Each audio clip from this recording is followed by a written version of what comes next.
Welcome to Everest academy. சிக் த பிக் வித் அஸ். தமிழ் ஜிப் டெஸ்ட்டாக சீரியஸாக பார்த்துட்ருக்கோம். இதில் நம்ம என்ன பண்ணுவோம் அப்படின்னா 50 கொஷின்ஸை வித்தவுட் ஆன்சரோட பார்க்க போகிறோம். அதை நீங்கள் டெஸ்ட் மாதிரி கண்டக்ட் பண்ணுங்கள். இது மூலமாக நீங்கள் தமிழில் 100க்கு 100 எப்படி அந்த கொஷின்ஸை அட்டன் பண்ணணுங்கிறதும் உங்களுக்கு தெரிஞ்சிடும். சரிங்களா? ஃபர்ஸ்ட் கொஷின் பார்த்துலாமா? ஃபர்ஸ்ட் கொஷின், ஆதிசித்தராக கருதப்படுபவர் யார்? ஆதிசித்தராக கருதப்படுபவர் யார்? திருமூலரா, அகத்தியரா, இடைக்காடரா, கோரக்கரான்னு கேட்டிருக்காங்க. ஆப்ஷன் என்ன வரும்? Option A. ஆதிசித்தர் யாரு? திருமூலர். சரிங்களா?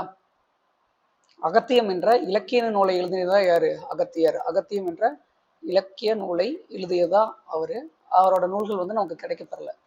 அடுத்து இரண்டாவது வினா இருக்கு. இந்த வினா நமது சிலபஸ்க்கும் இந்த வினாவுக்கும் எந்த சம்மந்தமும் கிடையாது. அதனால இது ஜஸ்ட் ஒரு கொஸ்டினா மட்டும் பார்த்துக்குங்க. மனப்பாடம் பண்ண தேவையில்லை. என்ன அப்படின்னா, காட்டிலே மிதந்த கவிதை. காட்டிலே மிதந்த கவிதை யாருன்னா மு. அருணாச்சலம். ஏட்டில் எழுதா கவிதை அன்னக்காமு. பவல்கொடி மாலை கருணானந்த சுவாமிகள். நாடோடி இலக்கியம் கிவாஜா. இதுதான் இதோட ஆன்சரு. Answer option D. நாட்டுப்புறவியலின் தந்தை என்று அழைக்கப்படுவர். இது போன்ற டைம் சிலபஸ்ல இது ரொம்ப முக்கியமாக இருக்கும். அதனால இது கேட்டிருக்காங்க.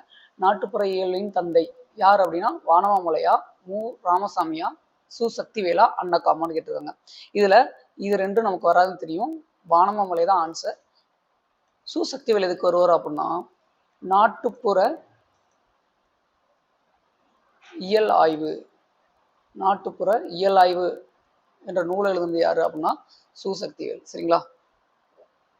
4. புதிய ஆத்திச்சூடி என்ற நூலை இயற்றியவர். புதிய ஆத்திச்சூடி என்ற நூலை இயற்றியவர் யாருன்னா பாரதியார். பாண்டிய நாடு டேஸ் வளமிக்கது. பொன், முத்து, இயற்கை, நீர். பாண்டிய நாடு என்ன வளமிக்கதுன்னு நமக்கு நல்லாவே தெரியும். பாண்டிய நாடு முத்துடைத்து. சரிங்களா? சோழ நாடு என்ன வரும்? சோழ நாடு சோறுடைத்து. அதுவே சேர நாடு என்ன வரும்? சேர நாடு வேலம் உடைத்து.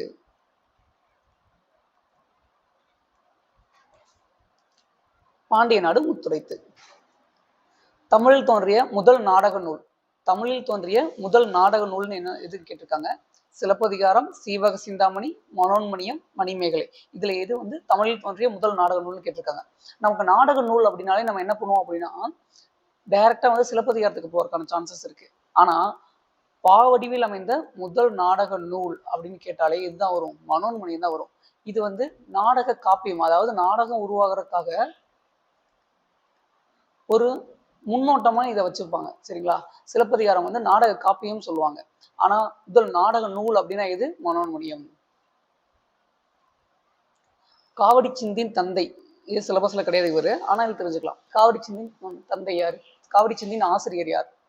அண்ணாமலையார், அதிவீரராமர், அருணகிரியார், குமரகுருபரர். எது ஆன்சரா வரும் அப்படின்னா அண்ணாமலையார். சென்னிக்குளம் அண்ணாமலையார். சென்னிக்குளம் அண்ணாமலையார் காவடி சிந்தின் தந்தை. சிலப்பதிகாரத்தில் இல்லாத காண்டம். சிலப்பதிகாரத்துல இல்லாத காண்டம் என்னன்னு கேட்டிருக்காங்க. அப்ப சிலப்பதிகாரத்துல என்னென்ன காண்டம் இருக்குன்னு நமக்கு தெரிஞ்சிருக்கும்ல. நமக்கு தெரிஞ்ச கேரக்டரிஸ்டிக்ஸ் எல்லாம் எழுதிக்கலாம். கண்ணகி, அதுக்கப்புறம் மாதவி, அப்புறம் கோவலன். சரிங்களா? அதுக்கப்புறம் சேர மன்னன்.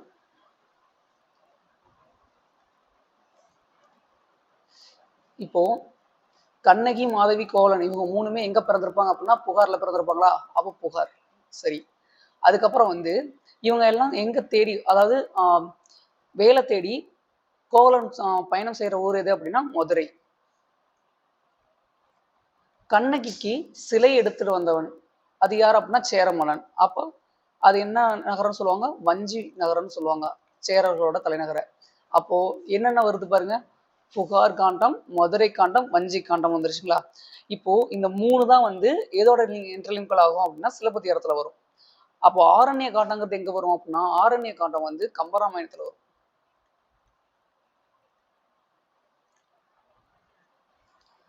இதுல புகார் காண்டம் எத்தனை காதைகளை உடையது அப்படின்னா 10. மதுரை எத்தனை அப்படின்னா மதுரையில தான் அதிகமான காதைகள் இருக்கும். என்ன அப்படின்னா 13. வஞ்சி வந்து 7, மொத்தம் வந்து 30.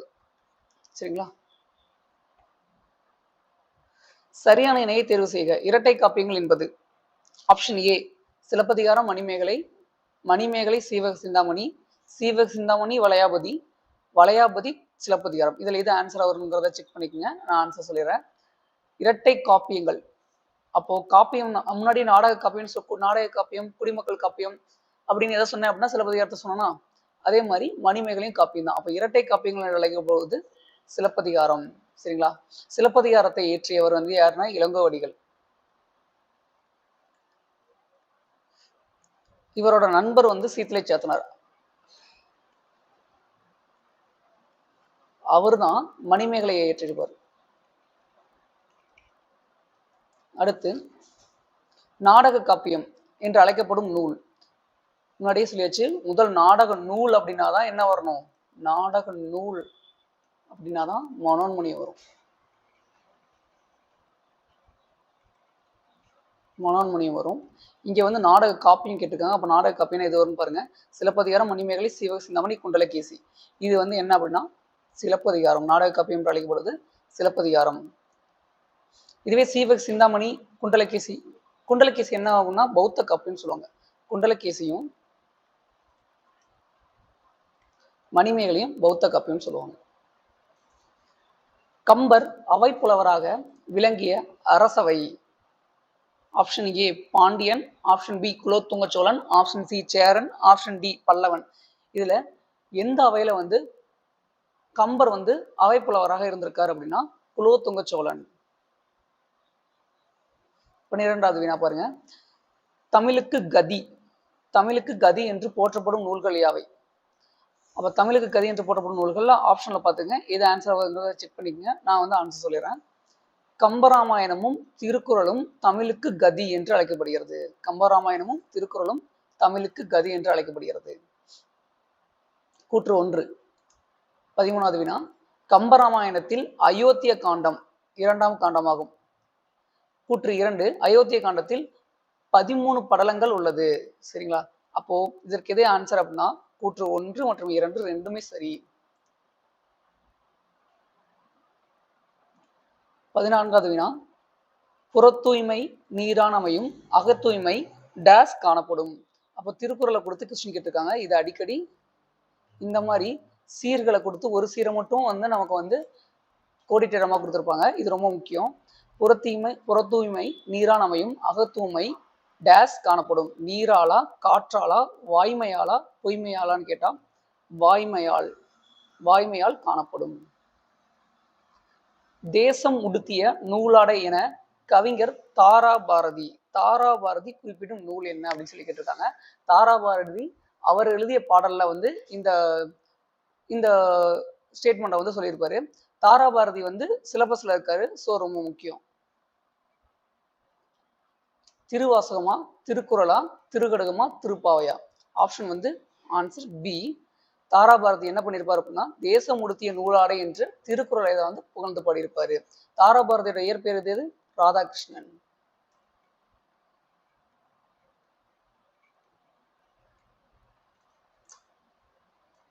தாராபாரதி இதயங்கள் கிழக்கு, விரல்நொழி வெளிச்சங்கள், அந்த நூல்கள்லாம் வந்து தாராபாரதியோட நூல்கள். அதெல்லாம் ரொம்ப படிச்சுக்கோங்க, ரொம்ப முக்கியம். வழிப்பறி, நிறை கவர்தல் ஆகியன டேஸ் திணைக்குரிய தொழில்கள். என்ன சொல்லியிருக்காங்க? வழிப்பறி, நிறை கவர்தல். நிறைனா என்ன? நிறைனா ஆடு மாடு.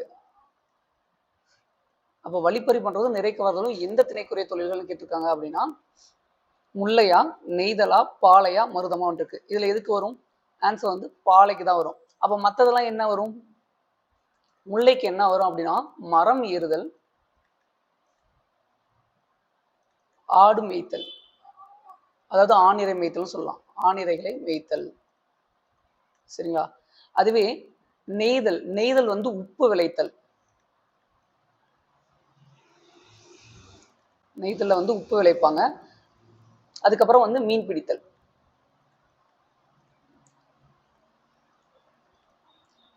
அதுவே மருதம் என்ன பண்ணுவாங்க?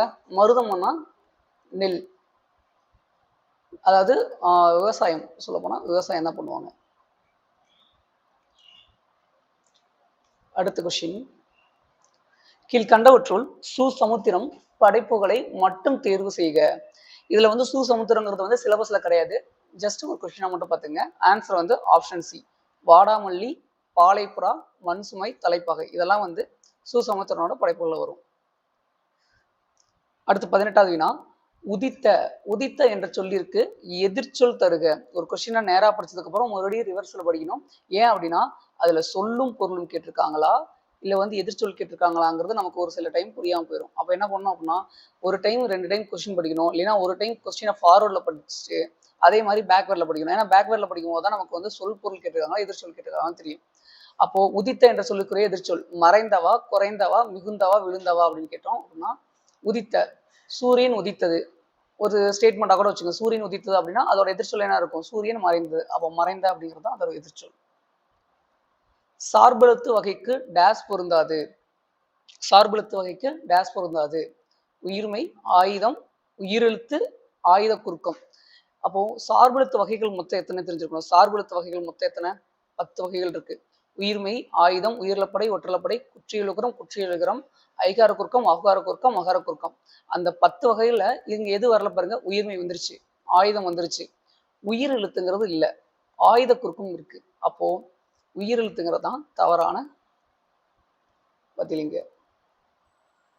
பின்வருவனவற்றுள் தாராபாரதி எழுதாத நூல். தாராபாரதி சிலபஸ்ல இருக்காரு, அதனால அவரை வந்து நல்லா படிச்சுக்கோங்க. இருண்ட வீடு, புதிய விடியல்கள், இது எங்கள் கிழக்கு, விரல் நனி வெளிச்சங்கள். அப்போ இதுல எது வந்து தாராபாரதி எழுதாத நூல் அப்படின்னா இருண்ட வீடு. இருண்ட வீடு யார் சார் எழுதுனா அப்படின்னா இருண்ட வீடு வந்து பாரதிதாசனால் இயற்றப்பட்டது. இருண்ட வீடு, பாண்டியன் பரிசு, அதெல்லாமே வந்து பாரதிதாசனோட நூல்கள் வரும். அப்போ மற்ற 3மே வந்து எதுக்கு வரும்? தாராபாரதியோட நூல்களா வரும். மரபு பிழை நீக்கிய சொல்லை காண்க. மரபு பிழை நீக்கிய சொல்லை காண சொல்லியிருக்காங்க. களிமயில் கத்தும், கிளி கீச்சிடும், கருங்குயில் கூவும், யானை பாடும். இதுல இது வந்து மரபு பிழை இல்லாத சொல்ல கேட்டிருக்காங்க. ஆன்சர் வந்து ஆப்ஷன் சி, கருங்குயில் கூவும்.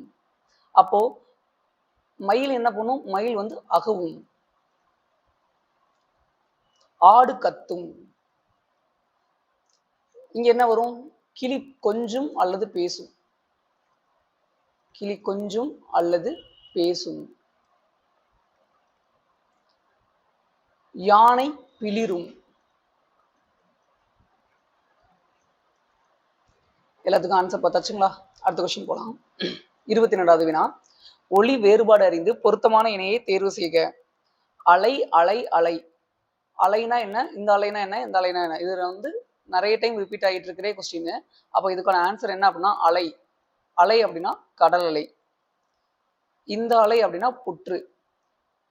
இது அலைனா கூப்பிடு, இல்லைன்னா வரவழைத்தல். அப்போ ஆன்சர் என்ன அப்படின்னா ஆப்ஷன் சி. ஓரெழுத்து ஒரு மொழி. ஓரெழுத்து ஒரு மொழி ரொம்ப முக்கியம். ஓ என்ற ஓரெழுத்து ஒரு மொழி தரும் பொருள் என்னன்னு கேட்டிருக்காங்க. ஆப்ஷன் ஏ, மதில் மேல் நிற்கும் பூனை, தனியே செல்லும் யானை, மதகு நீர் தாங்கும் பலகை, நல்லோர் வருகை. ஓ அப்படின்னா வந்து எது ஆன்சரா வரும்? ஆப்ஷன் சி தான் வரும், மதகு நீர் தாங்கும் பலகை. கோ என்ற ஓரெழுத்து ஒரு மொழியின் பொருள் என்னன்னு கேட்டிருக்காங்க. இதுல ஆப்ஷன் பாருங்க. ஏ வந்து அகல், பி மதில், சி வந்து பலகை, டி வந்து சிவிகைன்னு கொடுத்துருக்காங்க. இதுல கோ என்ற ஓரெழுத்து ஒரு மொழி என்ன வரும் அப்படின்னா கோ என்ற ஓரெழுத்து ஒரு மொழிக்கோட ஆன்சர் வந்து அரசன் தான் வரும். இங்க அரசன்கிற சொல்லே இங்க காணாம். அதே மாதிரி மதில்ங்கிறத ஆன்சரா கொடுத்துருந்தாங்க, ஆனா மதில் வந்து சோ என்ற ஓரெழுத்து ஒரு மொழிக்கு தான் மதில்ங்கிறது வரும். இதை நான் நிறைய டைம் சொல்லியிருப்பேன், இப்போ நான் வந்து மறுபடியும் சொல்றேன். சோனாலும் மதில், இஞ்சினாலும் மதில், புரிசைனாலும் மதில் தான். அப்போ சோ என்ற ஓரெழுத்து ஒரு மொழிக்கு தான் வந்து என்ன பதில் வரும்? மதில்ங்கிற பதில் வரும். இதையும் ஆன்சரை பார்த்துக்கங்க. இங்க வந்து ஆன்சர் கொஞ்சம் தப்பா இருக்கு. அடுத்து அகர வரிசைப்படி சொற்களை சீர் செய்தல். அகர வரிசைப்படி சொற்களை சீர் செய்யணுமா? இங்க என்ன கொடுத்துருக்காங்க? சி, சா, சி. அப்போ வந்து என்ன வரும்? ஃபர்ஸ்ட் சா, சா, சி, சி தானே வரும். ஃபர்ஸ்ட் சா, அதுக்கப்புறம் சா, அப்புறம் சி, அதுக்கப்புறம் சி வரும். சரிங்களா? அப்போ வந்து ஆன்சர் பார்த்தலாமா? 2 1 ஃபர்ஸ்ட் வரும், அடுத்து வந்து 3 வந்து செகண்டில் வரும், அடுத்து வந்து 1 வந்து தேர்டில் வரும். அப்போ என்ன வந்திருக்கும்? 2 3 1ன்னு வந்திருக்கணும். 2 3 1 எங்கே இருக்கு பாருங்க, 2 3 1. அப்போ ஆன்சர் வந்து ஆப்ஷன் பி. இங்கேயும் அகரவரிசை தான் கேட்டிருக்காங்க. இதில் என்னன்னா காவரிசை கேட்டிருக்காங்க. அப்போ காவரிசையில் ஃபஸ்ட்டு எது வரும்? கா கா நெக்ஸ்ட்டு குரில் கா வரும், அதுக்கப்புறம் நெடில் கா வருமா? அப்போ கா கா இங்கே வந்துருச்சு. அப்போ இதான் முதல்ல வரும். அந்த ஆப்ஷன் எங்கே இருக்குன்னு பாருங்க, 1. மற்ற எதுவுமே வரல. அப்போ ஃபஸ்ட் எடுத்தோடனே ஆன்சர் வந்துருச்சு. காக்கை, கீற்று, கூந்தல், கேணி. ஆன்சர் வந்து ஆப்ஷன் ஏ. முறையான தொடர் அமைப்பினை குறிப்பிடு. ஆப்ஷன் ஏ பாருங்க, கதிரவன் மறையும் காலையில் உதித்தது மாலையில். இது வந்து ஆன்சர் வரல, தவறு தான். மாலையில் காலையில் உதித்தது, உதித்து மறையும் கதிரவன், இதுவும் தவறாதான் இருக்கு. கதிரவன் காலையில் உதித்து மாலையில் மறையும். ஆன்சர் வந்து ஆப்ஷன் சி தான். பார்த்தோன்னே தெரிஞ்சிருச்சு, ஆன்சர் வந்து ஆப்ஷன் சி. விட்டு விடு, விட்டு விட்டு, விட்டு விட்டு இலக்கண குறிப்பு வரைக. இரட்டை கிளவியா, அடுக்கு தொடரா, ஒரு பொருள் பன்மொழியா, எண்ணுமையான்னு கேட்டிருக்காங்க. விட்டு விட்டு, விட்டு விட்டுங்கிறது என்னது? விட்டு விட்டு 2 முறை அடுக்கி வந்திருக்கு. அந்த விட்டு அப்படிங்கிறது வந்து நமக்கு பொருள் தருதா? கண்டிப்பா பொருள் தருது. அப்போ பொருள் தரக்கூடிய சொல் வந்து அடுக்கி வந்துச்சு அப்படின்னா அதை என்ன சொல்லுவோம் அப்படின்னா அடுக்கு தொடர்னு சொல்லுவோம். அதுவே வந்து பல பல, சலசல, இந்த மாதிரி ரைமிங் வேர்ட்ஸா வந்துச்சு அப்படின்னா அது வந்து என்னன்னு சொல்லுவோம்? இரட்டை கிளவின்னு சொல்லுவோம். 29வது வினா, இலக்கண குறிப்பு. தவறான பொருத்தத்தை எழுதுக. தாய் செய், தாய் செய் என்ன கொடுத்துருக்காங்க? உண்மை தொகைன்னு கொடுத்துருக்காங்களா? தாய் செய் என்ன கொடுத்துருக்காங்க? உண்மை தொகைன்னு கொடுத்துருக்காங்க. அப்போ இதுல எது தவறானது கண்டுபிடிங்க. தாய் செய். அப்போ தாயும் செய்யும் வந்துச்சுன்னா அது என்னவா மாறிடும்? எண்ணுமையா மாறிடும். அப்போ இங்க உண்மை தொகைங்கிறது சரிதான். தாயும் செய்யும் வந்துச்சுன்னா அது எண்ணுமை. முறுக்கு மீசை வந்தார், முறுக்கு மீசை வந்தார்னா என்ன வந்திருக்கணும்? இங்க இங்க அன்மொழி தொகைன்னு வந்திருக்கணும்.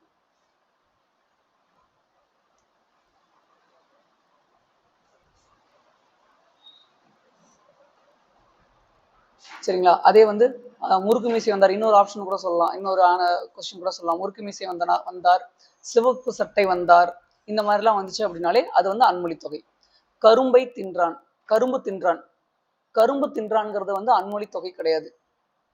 கரும்பு தின்றாங்கிறது அன்மொழி தொகை கிடையாது. அதுவே இங்க என்ன வரும் அப்படின்னா இரண்டாம் வேற்றுமை தொகை வரும். இரண்டாம் வேற்றுமை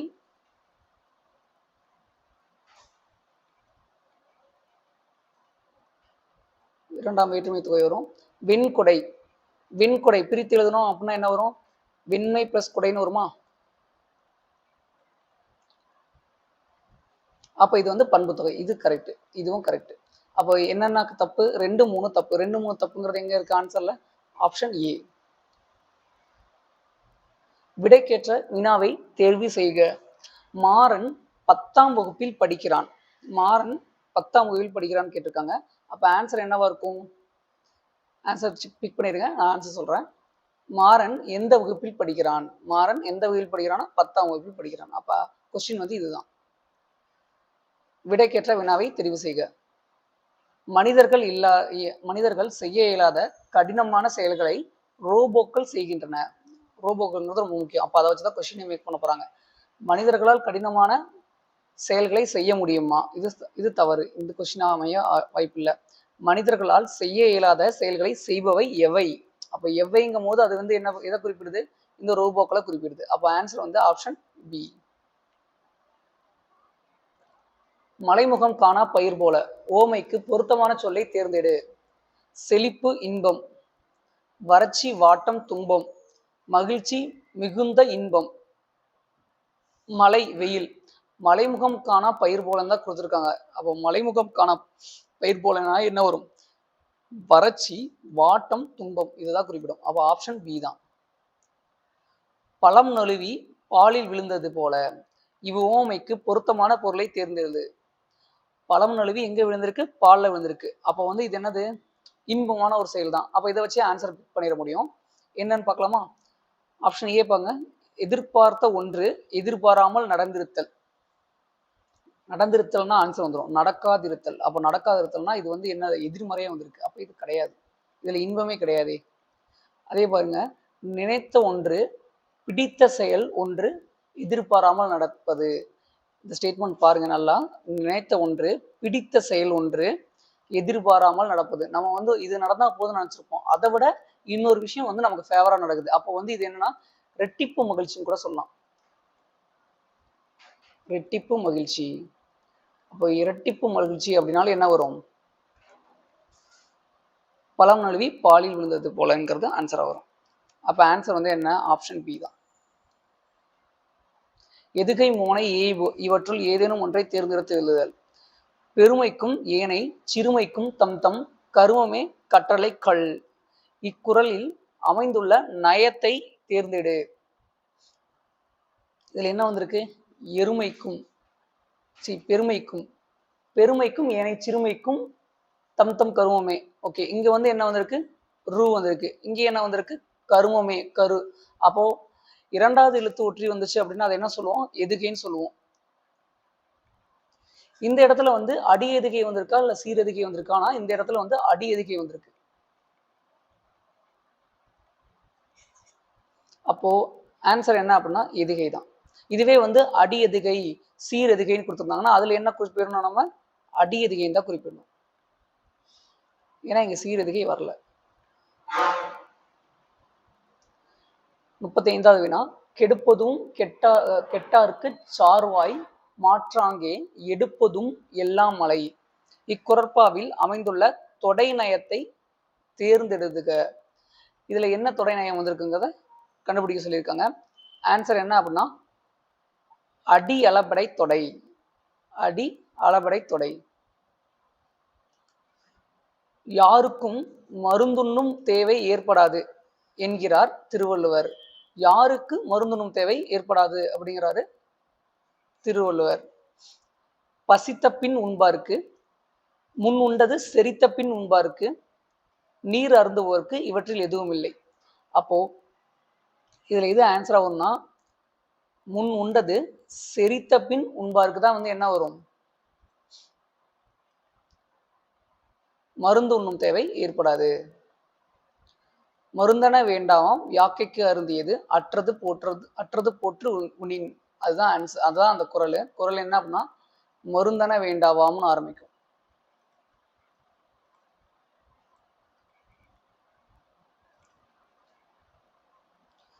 மருந்தன வேண்டாம் யாக்கைக்கு அருந்தியது அற்றது போற்று உணின். 37வது வினா. உணவில் சேரும் சிறு நச்சுத்தன்மையை முறிக்கும் மூலிகை. போன சிலபஸ்ல மூலிகைன்னு ஒரு சிலபஸ் வேர்டே இருக்கும். அதனால நம்ம அதை நல்லா படித்தோம். இந்த டைம் அந்த அளவுக்கு படிக்க தேவையில்லை. ஏன்னா சிலபஸ்ல அந்த வேர்டே கிடையாது. உணவில் சேரும் சிறு நச்சுத்தன்மை எது முறிக்கும்? முருங்கைக்கீரையா, கருவேப்பிலையா, தூதுவளையா, கற்றாழையா அப்படின்னு கேட்டோம்னா கருவேப்பிலை. கற்றாழை எதுக்கு யூஸ் பண்ணுவாங்க அப்படின்னா கற்றாழை வந்து குமரி கண்ட நோய்க்கு கற்றாழைன்னு சொல்லுவாங்க. குமரி கண்ட நோய்க்கு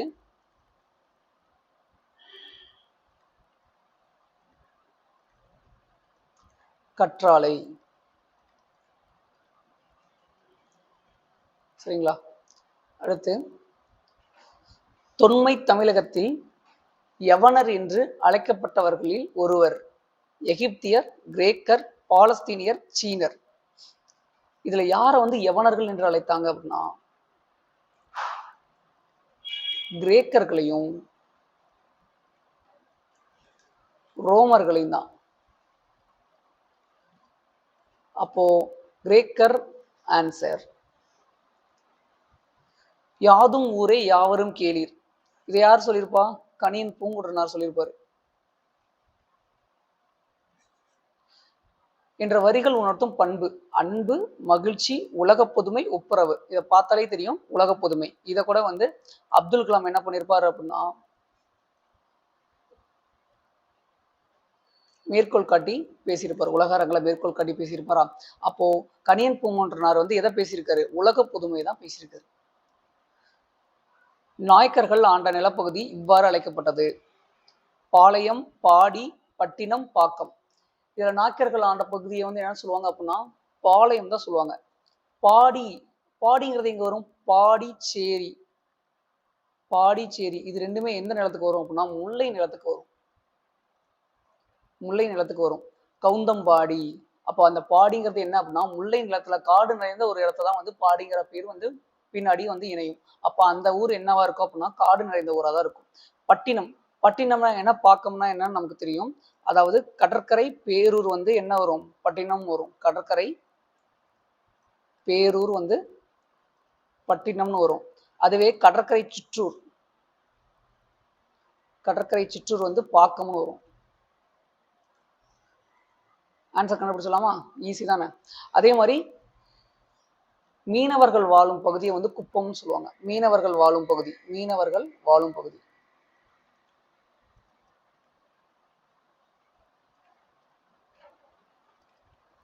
அடுத்து, பழங்காலத்தில் கடற்கரைகளில் உருவான பேரூர்கள் எவ்வாறு அழைக்கப்பட்டன? அங்க பார்த்தோம், இங்க கொஸ்டினா கேட்டிருக்காங்க.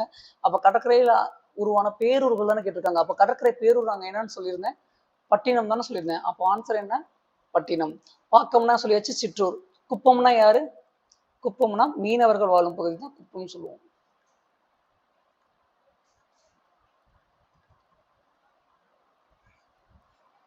அடுத்த கொஸ்டின் போலாம். தலைவர்களை உருவாக்குபவர் என அழைக்கப்பட்டவர் யார்? இப்போ இங்க யாருமே சிலபஸ்ல இல்லை, ஆனாலும் வந்து ஒரு கொஸ்டினா கன்சிடர் பண்ணிக்கோங்க. தலைவர்களை உருவாக்குவர் யார்? தலைவர்களை உருவாக்குவர் யார்? காமராசர். பெண்ணுரிமைக்கு ஊறு விளைவிக்கும் பழைய நம்பிக்கைகளை ஏற்க மறுத்தவர் யார்? பெண்ணுரிமைக்கு ஊறு விளைவிக்கும் பழைய நம்பிக்கைகளை ஏற்க மறுத்தவர் யாருன்னு கேட்டிருக்காங்க. பாரதியாரா, பாரதிதாசனா, பெரியாரா, அறிஞர் அண்ணாவா? இதுல வந்து எல்லாருமே சொல்ல போனா பெண்ணுரிமைக்காக பாடுபட்டிருப்பாங்க. ஆனா பெண்ணுரிமைக்கு ஊறு விளைவிக்கும் பழைய நம்பிக்கைகளை ஏற்க மறுத்தவர் யார் அப்படின்னா வந்து பெரியார் தான் வருவார். வீரமாமுனிவர் தொகுத்த அகராதி எது? வீரமாமுனிவர் தொகுத்த அகராதி எது? சதுர அகராதியா, பேரகராதியா, அரும்பத அகராதியா, தமிழ் லத்தீன் அகராதியான்னு கேட்டோம். சதுர அகராதி தான் ஆன்சர். 45வது வினா, தேவநேய பாவனர் அகர முதலி திட்ட இயக்குனராக பணியாற்றினார். ஓகே. தமிழ் சொல்லாராய்ச்சியில் உச்சம் தொட்டவர். உலக தமிழ் கழகத்தை நிறுவி தலைவராக இருந்தார். உலக தமிழ் கழகத்தை நிறுவி தலைவராக இருந்தார். செந்தமிழ் சொற்பிறப்பியல் அகர முதலி திட்ட இயக்குனர். செந்தமிழ் சொற்பிறப்பியல் அகர முதலி திட்ட இயக்குனர்னு வரும். செம்மொழி சொற்பிறப்பியல் அகர முதலி திட்ட இயக்குனர். அப்ப திட்ட இயக்குனர் தான் இங்க வந்திருக்கணும்.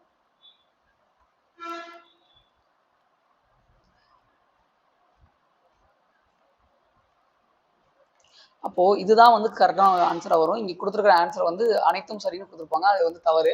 இதை நல்லா நோட் பண்ணிக்கங்க. தேவநேய பாவனர் வந்து அகரமுதலி திட்ட இயக்குனராக தான் பணியாற்றிருப்பாரு. தமிழ் சொல்லாராய்ச்சியில் உச்சம் தொட்டிருப்பாரு. அதே மாதிரி உலக தமிழ் கழகத்தை நிறுவி தலைவராக இருந்தார் தான் வந்து புக்ல ஸ்டேட்மெண்ட் இருக்கும். அதே மாதிரி செந்தமிழ் சொற்பிறப்பியல் அகரமுதலி திட்ட இயக்குனர், அதுதான் இங்க வந்திருக்கு. சரிங்களா? அப்ப ஆன்சர் வந்து என்ன அப்படின்னா, இப்பதான் அனைத்தும் சரிங்கிறது ஆன்சரா வரும். தமிழ் வீடு தூது என்னும் சிற்றிலக்கிய நூலை 1930 முதலில் பதிப்பித்தவர். இதை பதிப்பித்தவர் யாரு? நம்ம வந்து யாரை வந்து தமிழ் தாத்தான்னு சொல்லுவோம்?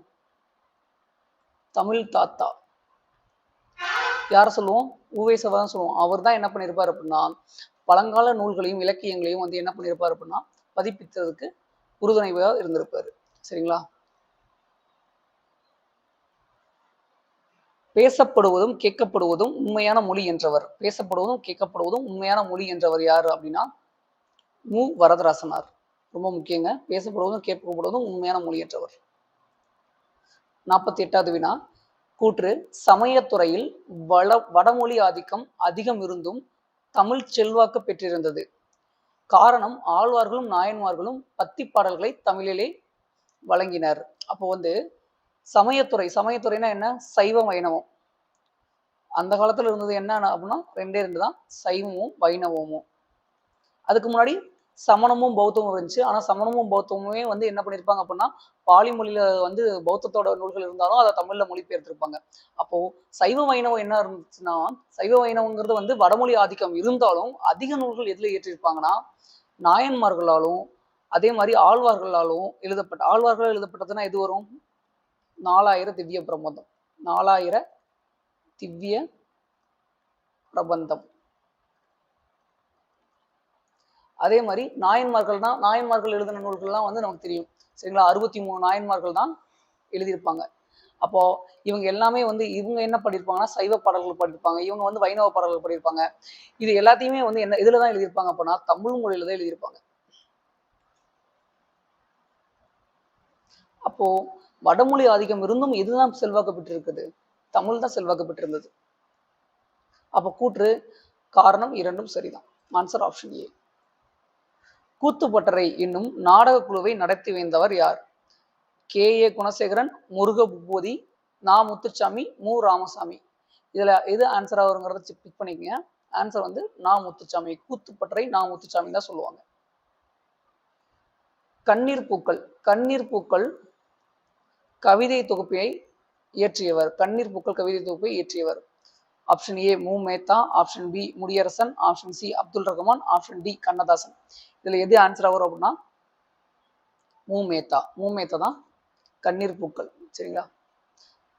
அதுவே வந்து கண்ணீர் பூக்கள்னாலே எனக்கு இன்னொன்று வருது. கருப்பு மலர்கள் யாரு எழுதுனா அப்படின்னா நா. காமராசன். இதோட 50 வினாக்களை பார்த்துட்டோம். அடுத்தடுத்த வீடியோவில் 50 வினாக்களை நம்ம பார்த்துட்டு போயிடலாம். தேங்க்யூ ஃபார் வாட்சிங்.